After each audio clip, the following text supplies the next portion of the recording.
inni akkaataa kanaan nama tiriit godhan wallaahi gurbaanooyi dhufee natti himate eenyu si fide jennaan ebalu na fide jedhe maal si godhe jennaan mana bayaaniin maaliif buuftani bayaaniin deebisaa shakla mana birrii kudhanii kanallee isa narraa kafalaa ganama yeroo hundaa dhufee na laalaa uffatallee isatu naa bite ani imbaasitti himachuun barbaaduun aan jedhe maaliif tola mucaan kun ooletuuf irra caala jarana nama biyyarraa fiddee jala buutee hordoftee jennaan mooraalii ittiin siimatu birriin kun natti haafu malee biyya haa galu malee nama kana inni madduun aan jedhe maa dhufteree na bira hojii barbaadee hojii na galchuu hin dandeenye bakka lama bakka sadi na geesse dadhabee dhufe isaaf itti nafnee naan jedhe waan akkanaa yoo gootan saayikoolojii ijoollee eeydanii jirtan mataa ijoollee eeydanii jirtan jala bu'aa biyyarraa fidanii kaampaanii wayitti gannaqanii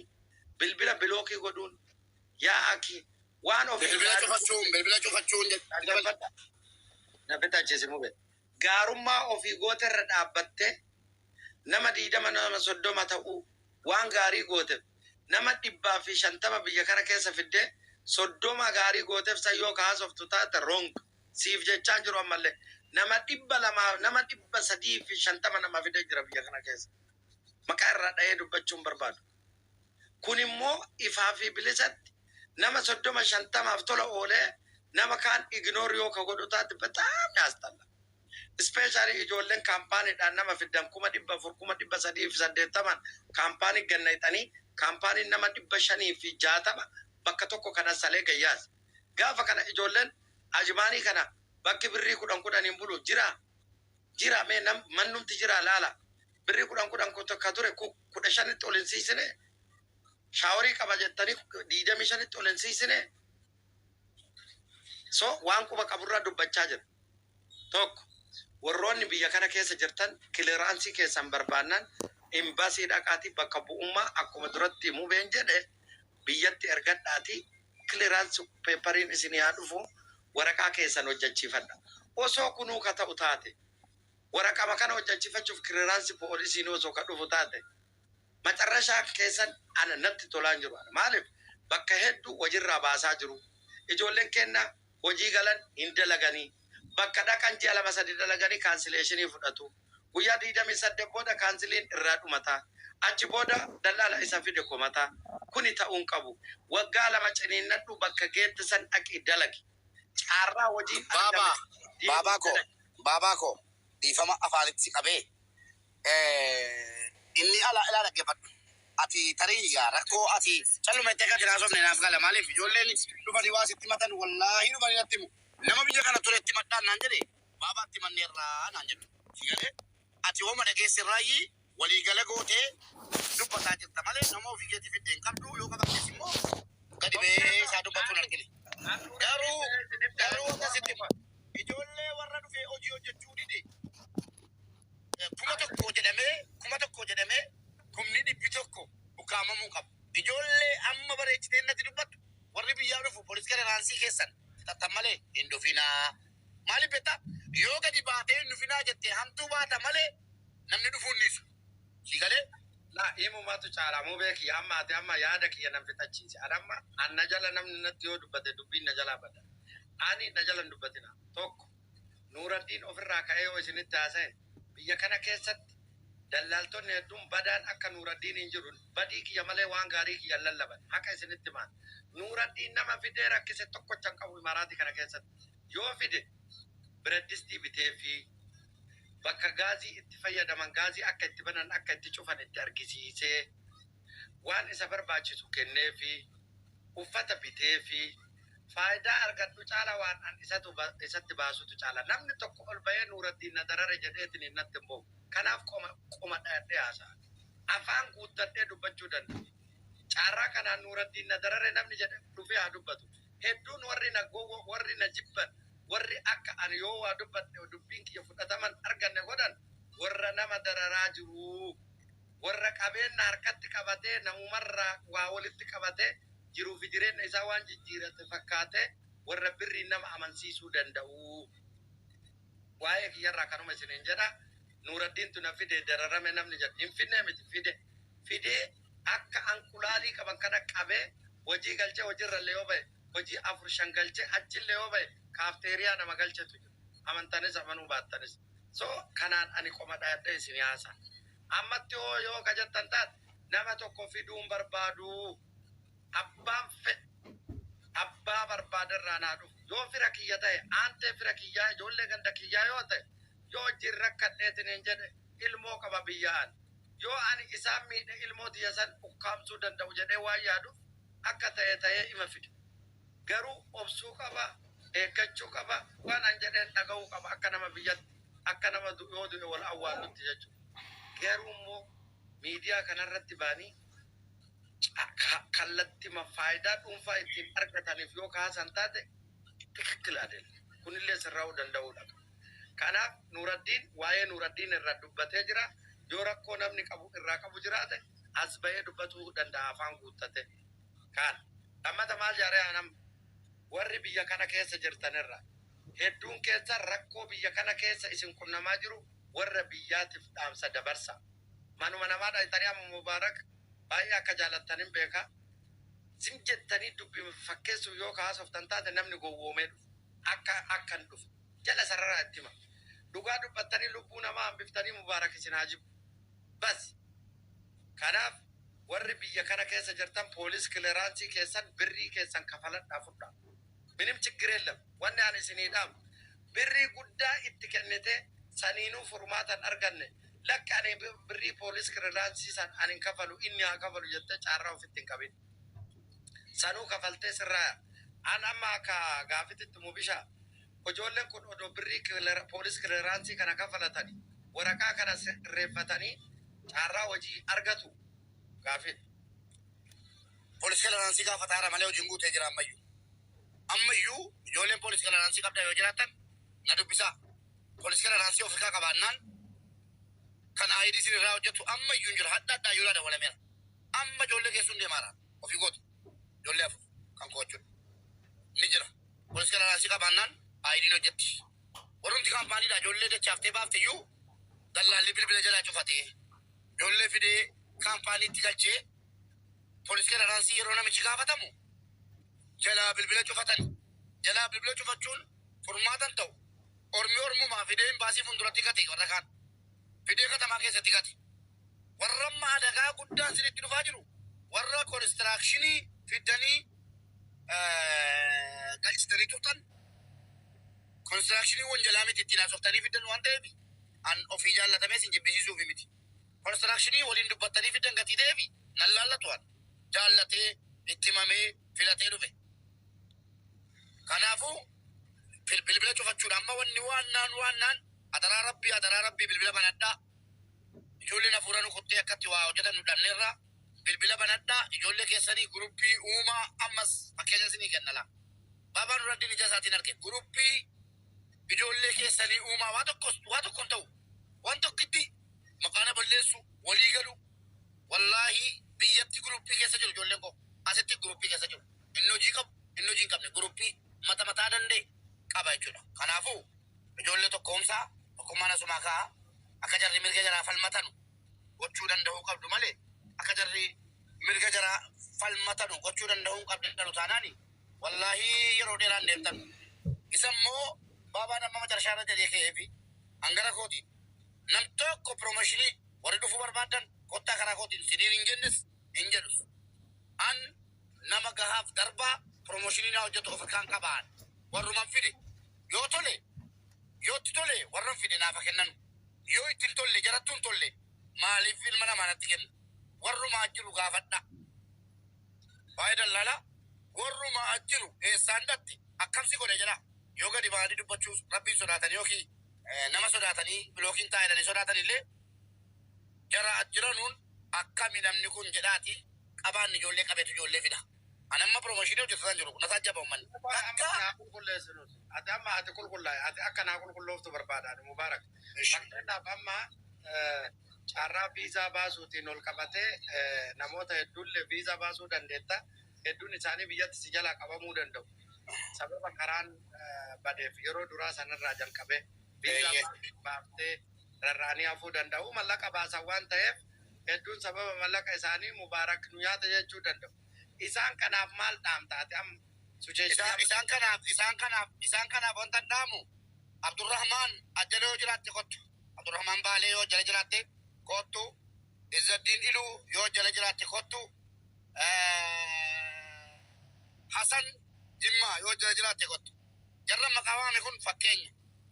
Ijoollee kudha wayi warra eerpoortii yeroo walitti qabee viizaan foorjiitii jedhee deebise.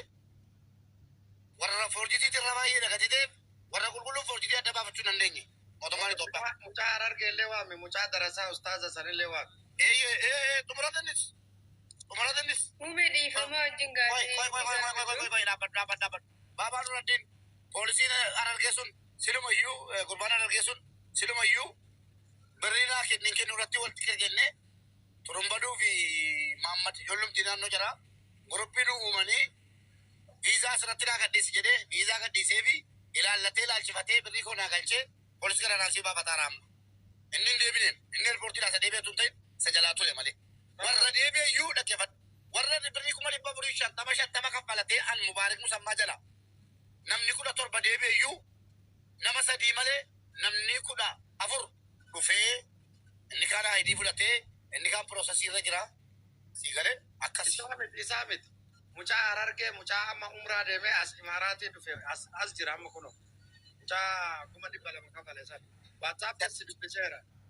Nangalle si kam. Mucaa Harargee mucaa ustaazaa mucaa darasaa tokko hin beektu abbo. Mucaa ustaazaa. WhatsApp iseen bilbila gadidha siiba anuu si ergeera. Maaltu maal ta'e as jira kan eenyuti? Karaa kamiin dhufe? Umraa deemee umra irraa mootu sababuma kana dhufe. Mana iyyuu dhufee ture ani si dubbisa jedhee hin beekta miree akkaataa waan itti si dubbisu. Anamma akkatti qulqullooftu barbaada. Namni akka hattu. Bareera baabaa dhaggeeffadhu. Bareera hin beeku. Waan ati artu kana hin beeku. Keessumaa lallaala. Lamaan dhiyyoom warra deebi'ee duraanii iyyuu kan koo akkaataa hojii kootii dirqamaa miti asirratti dubbachuu. Ani meera promooshinii godhadhu hin jiru amma asirratti Mubaarak Musammaa nama 200 nama 700 jira kottaa karaa kootiin an akka gaariittan isin fida akka gaariittan isin qaba hin jedhus jedhee isin beeku hin jedhus sababni isaa inni anaaf promoshiniin koo ijoolleen Afrikaa qabudha. Yoon ijoollee kana akka gaariitti qabadde akka gaariitti ijoollee naa kenna. Yoon ijoollee kana akka gaariitti hin qabanne jarruun irraa kutu hojiin koo naa baasu kan koo hangara kootiin doon barbaade nufinaa jedheen gorsa. Gade akkasi kan koo promoshiniin koo ijoollee kooti himaan ture. Namni nama kudha fidde namni kudhanan sun nama 100 akka hambisuu danda'uu fi nama 100 akkasii kennuu danda'u quba qabaadha. Keessattuu amma calallii nama dhufe kun dhageessanii calallii nama dhufe kun calallii eenyu ijoollee wajjin dhaabata eenyu ijoollee wajjin hin dhaabanne eenyutti fufee waa hojjetata hojiinuma biraallee hojiin asirratti hin dhaabatu yooti katta ilaala hojiin asirratti hin dhaabatu nama fidaa qofaa miti eenyu waqasamee darba eenyummoo qulqullummaadhaan darba xumuraa irratti wal ilaalla gaafa xumuraa wal ilaalla inshaallah numa xumurama walumaa galattan gorsi koonsidiidhaan maa inni gara kootiin ilaa isinin fida jedhee dubbataa hin jiruan ijoolleen koo warri dhufan anaaf gahaadha promoshiniin koo ijoollee kootiin siniin jedhaara kara kooti anaan ciqqamina promoshiniin koo baabaa qubata fi noyi carraa laadhaa ka baabaa egaa amma carraa fudhaa Ani xumuraddaa jira gadi bu'uuf deemaa jira.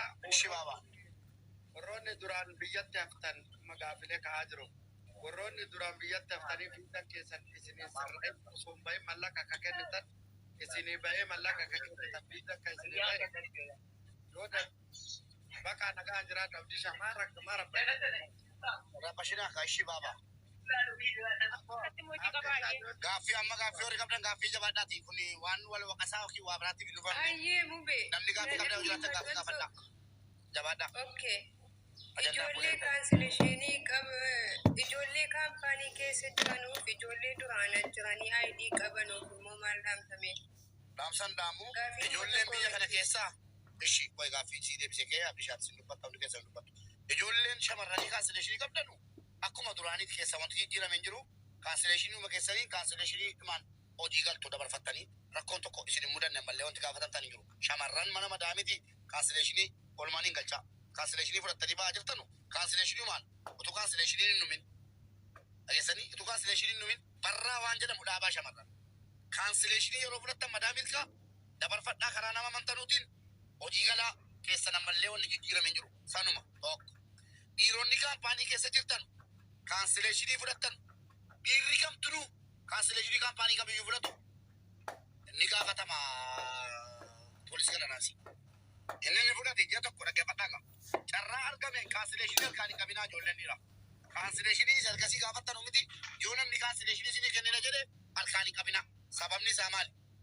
Kaansileeshinii fudhatte jennaan kaampaanii irratti hojjetatta. Kaampaaniin immoo poolisii galaanaasi gaafata. Bakkeetti hafta ji'a tokko itti qabdaati. Kanati kaansileeshinii fudhattuuf ji'a tokko qofaafi. Garuu immoo yeroo natti fixxu sanaa oli gati ta'eef kaansileeshinii harkaan hin qabinaan gorsa kooti. Ni gaafatama innis kaampaanii. Kaampaanii keessa wal ba'aa jiran ni gaafatama poolisii galaanaasi. Kana fakkaata. Sii galisiiteera? Sii galeera? Kana idii qabanu anoo fi kana idii qabanu. Kana idii qabanu gaafa bitanii ni gaafatamu. Kaampaanii irratti hojjetan yookiin immoo numa irratti hojjechiisan yoo ta'e ni gaafatamu. Poolisii galaanaasi. Wallaahi shamarran malee namni hin gaafatamne. Shamarran warra mana madaamiiti. Mana madaamiitti kaansileeshinii an darbanu malee sanuu mo'attina tokko jala galfataa ragatii ta'eef gaafatamaan jiran immoo wanatti. Hin argine maaliif kaleessa mana hin gadde qalcheera. Kaansileeshinii kan qabdu. Gaafatamaan jiran shamarran. Dhibbaan dhibbatti. Ishi habiibii dubbatu gaafa dhiifamaa. Sagalee Abishaa. Sagalee kee ol qabi. Hin nagaamaa. Dhimma keessan dubbataniitu waa'ee keessan namni si beekaa nus hin beekna. Lakki waa keenya dubbataa jiru waa ijoollee dubbataa irra malee waa qabu. Dhimmi amma ijoo ta'ee dubbatamuu qabu dhimma ijoolleen aduu keessatti dhumaa jirtu kun akkam godhamuu qaba. Tokkoffaa irratti namni fide suni ijoolleen sun dhayittee hin baasuma dhayittee uffilina argachuu. Maafa godhatta kunooti maafa godhatta. Maafa godhatta sin jedhe kunooti. Gariin maafa godhatta sagalee koone qaamaa jiraate wallaahi kunootira.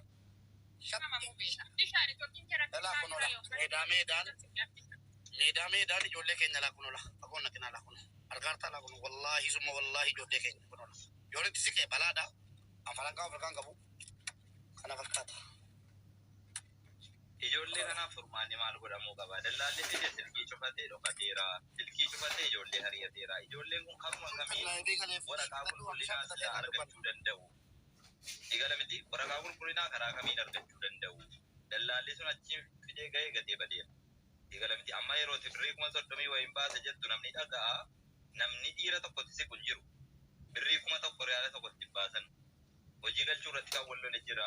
Kan wajjin ta'uu fidinnaa wal dhabe jira. Kan biraa irratti wal dhabe jira.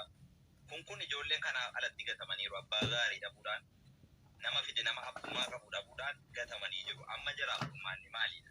Kan warra dhufu furmaanni silaa qal'aanii miti dhagaa jira. Furmaanni jiru nama 100tti nama tokko barbaaddee rakkoon sirraan ga'a jechuu mannaa. Ijoollee warri dhuftanii jettan dubbadheen ture abishaatiin jettu malee. Ijoollee warri biyya kana dhuftanii jirtanu poolisii galaanaasiin keessanii waan ta'eef waraqaa qulqullina wanjala irraa qulqulluu ta'uu keessan gadi ta'eef haala danda'ameen haala danda'ameen birrii poolisii galaanaasiidhaa kaffalaa ittiin taggeenaa hin qabnu maalii deena dhaggeeffadhaatii akkuma ta'etti kaffalaati rakkoon kan dhufu sitti ati nama 100 inni tokkittidha. Birrii walitti qabate salaamu alaikum kam jirtu ayyaadha. Sijalaa yoo bade tasa gara gortu dhabde gati deebi. Loomiin dhibbi tokko nama tokkotti jabaachuu danda'a. Poolisii galaanaasiin jedhu immoo